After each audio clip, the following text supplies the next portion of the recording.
Hey, what's up? It's Claudel from Auva Creative, and today we're gonna jump into a pretty cool logo tutorial for a branding project I just wrapped up for a client. I really wanted to share it with you guys because it's not like my everyday logo.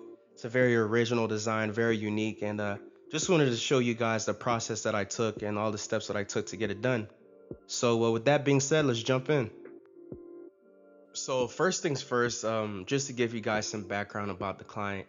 The logo was done for a firearms training company, so the client really didn't want to use the traditional badge or the crossed rifle look, so I really wanted to work with them to see what inspiration, they wanted to draw from, so, I can create something that they would really, feel close to and feel impactful to. And the client sent me an image of a rifle sight with the red dot in the middle, and I thought that was very cool. So usually when I, begin my research phase for the logo, I'll brainstorm, write down some ideas, and then I'll just jump on Google and just look up some images, not logo examples, but some images related to that company, and that's exactly what I did. So just typed in rifle sight view, and this is what popped up. And you already know, Google Images is gonna flood you with images, as you can see. There's gonna be a plethora of different options that you can choose from, and a lot of cool images popped up, like this one, for example. Cool live image of the site. But it's a cool image, but I really didn't think it will work for a logo. This one was cool. Very solid structure, but I felt like it was too plain. You could just, see it's really just like a regular target image. But after I did a little scrolling, I ran into this one and I really, really liked it. Um, it's still an actual image of a firearm, which is really cool. Had the mix of the colors, which I was already thinking about, and I'll touch on that a bit more later. And I felt like it was a good shape, to build a logo out of. And upon looking at that one, came across this image, which was really, really, really nice, and I liked it. Not so much because of the shape of the pistol, but because of the details that I was seeing. It was really inspiring me of how I can bring detail into the actual logo design. And it was definitely something that I wanted to save, for inspiration later, for when I came to my sketches. So these two are the images that I use to, build my sketches off of and things like that. And you'll see, like, when you do your research for your logos, you're gonna find that one image or that one, maybe it might be a scene from something that you've seen or just something that you drove past by that you're gonna lock into, that's gonna inspire you for that design. And these two images, I'll say that that's what did it for me for this logo. So this is exactly what I use, definitely what I use to move on to the sketch process. All right, so now let's jump into the color. So this time it was a bit different for the color selection because we switched halfway through the research phase the colors that we were going to use. At first we were going with like a dark Kelly green and a gold color, but we opted for more of like a realistic gun color, so a dark metallic colors, and the red coming from the red dot in between the sight. So the first thing that came to my mind for some reason was infrared, like an infrared beam, and that's what I looked up on Google, jumped on the images, and I immediately seen that I was looking for the wrong thing.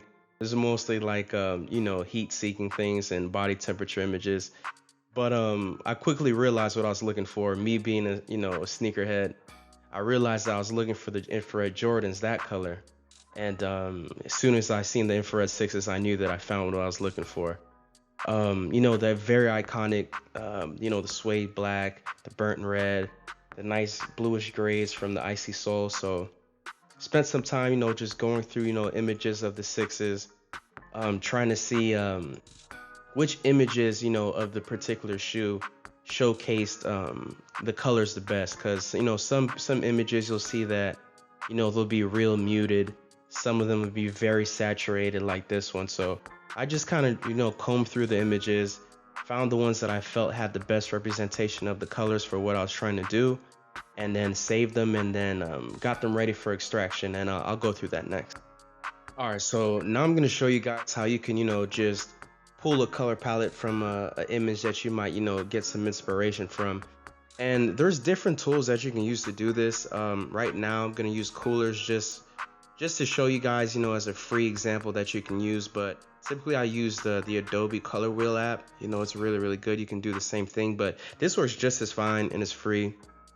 And it's a good way for, to generate colors, from an image that you might have seen, you might have liked. So, and you can see you could move the points around and fine tune which, colors in that exact image that you want, to pull from. So it's a really, really dope tool. I, definitely recommend it. Coolers.co. It's really cool.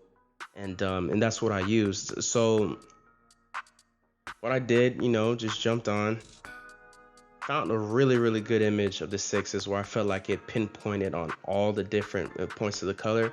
And then what I did was I just, just manually chose which sections, of the reds and the blacks and the grays that I wanted. And it really came out, just like this, real simple, just had, a darker black, bit of a darker grayish black right here. Dark, you can say a charcoal color. I wanted the deep piece of red and the light piece of red, and then the gray from the Icy Soul. So soon as I got that, just click export palette, saved it as an image, titled it, and then I was good to go. So that's it. It's really simple. So in the future, if you're looking for a color palette for anything, as easy as 1, 2, 3, you could definitely use this option. And like I said, there's other apps or websites that do this, but this is what I just used for this particular instance.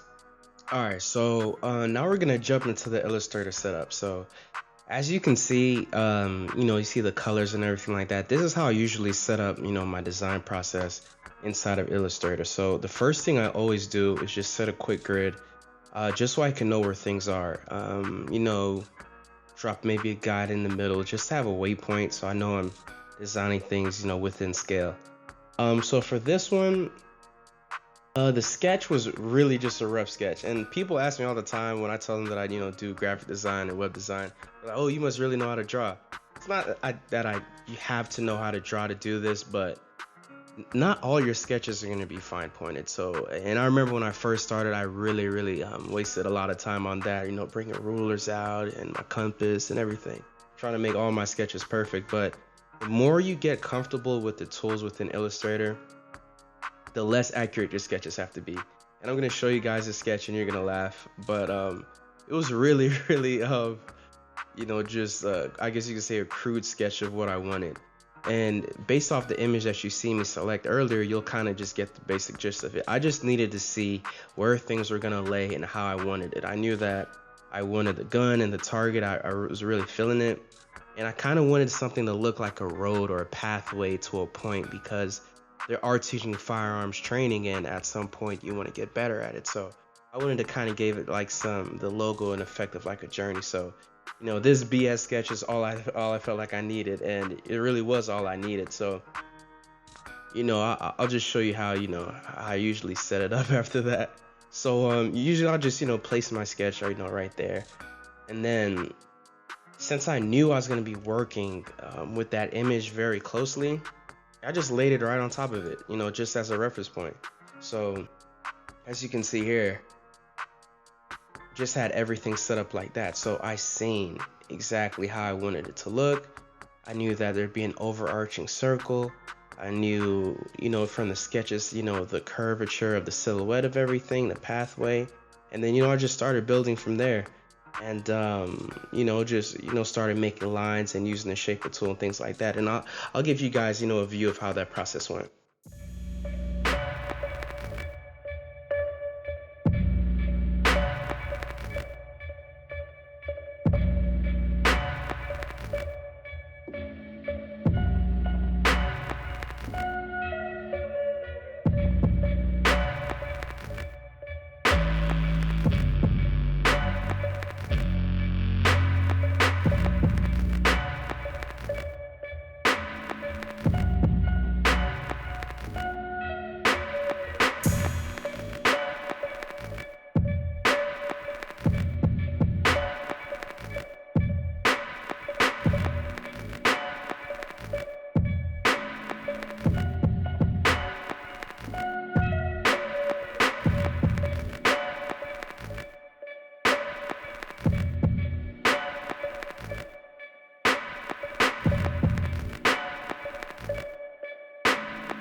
All right, guys, so this is the final logo, and you've seen through the walkthrough, building it out from the sketch, using the shaper tool, different little tools that I use to create it, even the different shapes that I use to build this out. And all in all, it came out, a great design. The client was extremely happy, and I was extremely happy with how it came. You can see some, different font variations that we sent out as well. And all in all, I was very happy, and I really wanted to share this one with you guys because it's really different style from what I usually create, and I feel like it came out really, really good. And yeah, that's about it. And just lastly, just to say, and just on a point that I touched on earlier, you don't have to make perfect sketches in order to make perfect logos, and I feel like this is a real testament to that. But once again, it's Claudel from Auva Creative, and I hope you guys stay tuned, and I'll be back with another video. Peace.